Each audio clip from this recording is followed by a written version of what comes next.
धीरे धीरे यहाँ का मौसम बदलने लगा है। सड़क से संसद तक मणिपुर हिंसा को लेकर सियासी पार्टियों का शोर शराबा सुनाई दे रहा है। मॉनसून सत्र जारी है, लेकिन 3 दिन हंगामे की भेंट चढ़ चुके हैं। सरकार साफ कर चुकी है कि वो चर्चा के लिए तैयार है, लेकिन विपक्ष मणिपुर पर पीएम मोदी का जवाब संसद के अंदर चाहता है। ऐसे में खबर है कि अब विपक्षी गठबंधन यानी कि भारतीय राष्ट्रीय विकास समावेशी गठबंधन केंद्र सरकार के खिलाफ अविश्वास प्रस्ताव लाने की तैयारी कर चुका है। इंडिया के घटक दलों के नेताओं की 25 जुलाई की सुबह हुई बैठक में अविश्वास प्रस्ताव का नोटिस दिए जाने पर चर्चा की गई। अविश्वास प्रस्ताव क्यों ला रहा है विपक्ष?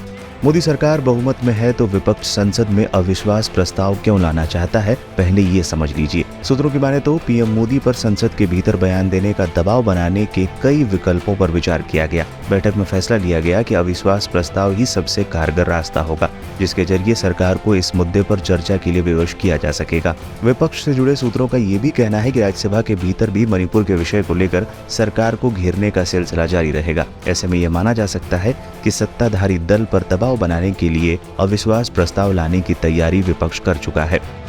कहां टिकेगा विपक्ष का अविश्वास प्रस्ताव? अगर विपक्ष मोदी सरकार के खिलाफ अविश्वास प्रस्ताव लेकर आता है तो उसका फेल होना तय है। लोकसभा में मोदी सरकार बेहद मजबूत स्थिति में है। लोकसभा में अकेले बीजेपी के पास 301 सांसद हैं।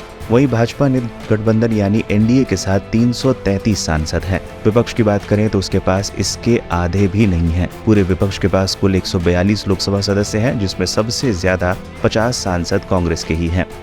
क्या होता है अविश्वास प्रस्ताव? ये जानना भी जरूरी है कि आखिर अविश्वास प्रस्ताव क्या है। अविश्वास प्रस्ताव केवल लोकसभा में ही लाया जा सकता है।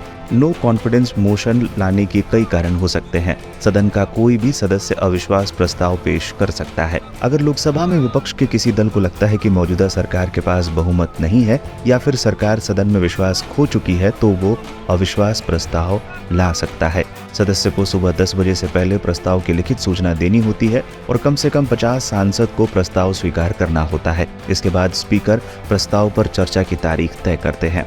अविश्वास प्रस्ताव लाए जाने के बाद सत्ताधारी पार्टी को साबित करना होता है कि उनके पास बहुमत है। अगर बहुमत साबित नहीं हो पाता तो फिर सत्ता में मौजूद पार्टी को इस्तीफा देना होता है।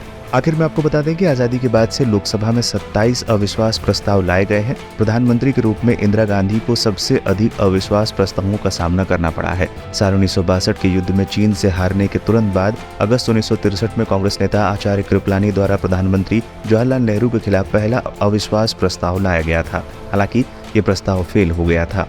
इन सबके बीच आज एक बार फिर अविश्वास प्रस्ताव लाने की तैयारी में विपक्षी दल जुटे हैं, लेकिन गृह मंत्री अमित शाह ये साफ कर चुके हैं कि मणिपुर के मुद्दे पर सरकार सदन में हर चर्चा के लिए तैयार है। उनको ना सहकार में इंटरेस्ट है, ना सहकारिता में इंटरेस्ट, ना दलितों में इंटरेस्ट है, ना महिलाओं के कल्याण में इंटरेस्ट है। तो उनके नारे लगाना बहुत स्वाभाविक है। मगर मैं फिर से कहना चाहता हूँ, मैंने आज दोनों सदन के विपक्ष के नेता को पत्र लिखा है कि कितनी भी लंबी चर्चा के लिए मैं तैयार हूं।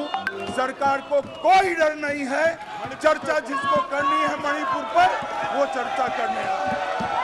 हमें कुछ छुपाना नहीं है। हमने दोनों विपक्ष के नेताओं को मैंने आज पत्र लिखा है। मैं कहता हूं कि जनता आपको देख रही है।